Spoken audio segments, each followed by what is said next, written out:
Hello everyone, welcome you all to the Indus Business School. Today I'm honored and privileged to you all to introduce you to leadership enabler, coach, author, speaker, Mr. Amit Nathwa. Thank you so much for joining us. Thank you, Rupal. Thank you for having me. So you had an interaction with the students and being into a leadership development. I want you to please tell us that what all are students to learn in these 2 years so that they can become good leaders. Yeah, so that's a very relevant question, and that's what I try to answer in the session, is that they have to constantly learn. So the topic of my session was that being a leader in a state of permanent beta. So you always have to be in a state of permanent beta and never consider yourself as complete. So when you are always curious enough to learn new skills, upskill, unlearn things that don't matter, learn new skills, that's how you become relevant. So I was encouraging the students, saying that whatever resources the business school is offering to you are good enough for a certain period of time. But beyond that, you also have to invest in your upskilling, in your learning. And one of the students said that she's been in regular touch with the alumni network, and all of them are telling them that keep learning new skills. So there was a lot of validation that happened in the conversations that I had. And so constantly keep learning and upskilling yourself. So like from your life journey, what you will suggest to the students and what they should learn? Well, first they should be clear in what they want to become. So that clarity of thought is important. If they don't have a mentor in their college environment, they should seek one within the environment, within the schooling environment, business school environment, or an external mentor and a coach who will help them get the clarity. Right? So once you have the clarity of what you really want to do, then you have to pursue that. And by pursuit, I mean is that you have to learn new skills, you have to constantly stay curious, learn from multiple resources and not just be dependent on the school faculty. There are so many resources that are available on the internet. There are Audible books, there's Kindle, there is Coursera, Udemy, you name it.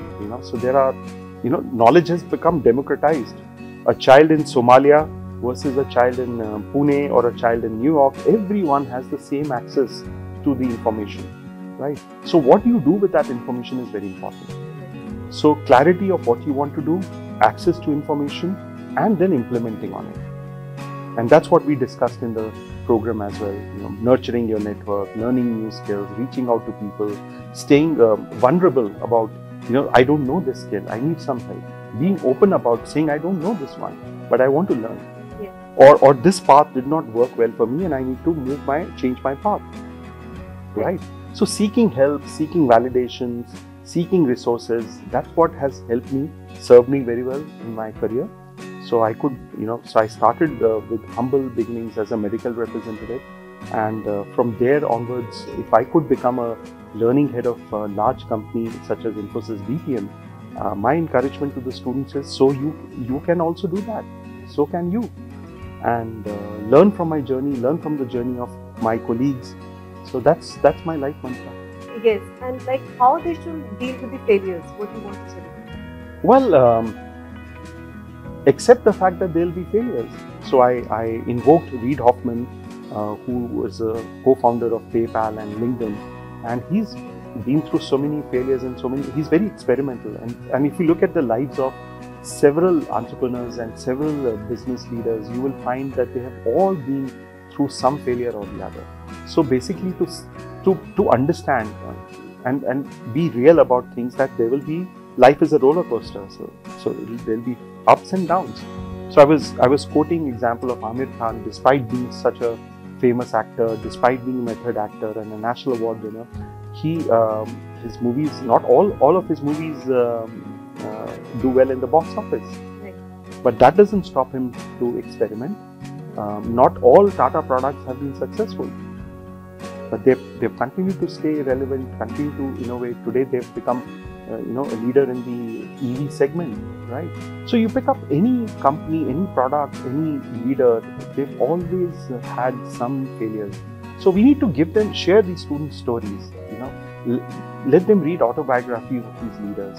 Right? I'm very fascinated when I read about Mr. Azim Premji, about Mr. Jamshedji Tata, about Ratan Tata, about Oberoi's, about Michael Dell, about Reid Hoffman. And when you read their stories, Brené Brown, She studied shame for 20 years before promoting vulnerability and saying it's okay to be vulnerable. Simon Sinek, I mean, these are the leaders whom I look up to and I read about, and I encourage our young leaders, our would-be leaders to follow that. Thank you so much, sir. Thank you for doing this. Pleasure is mine.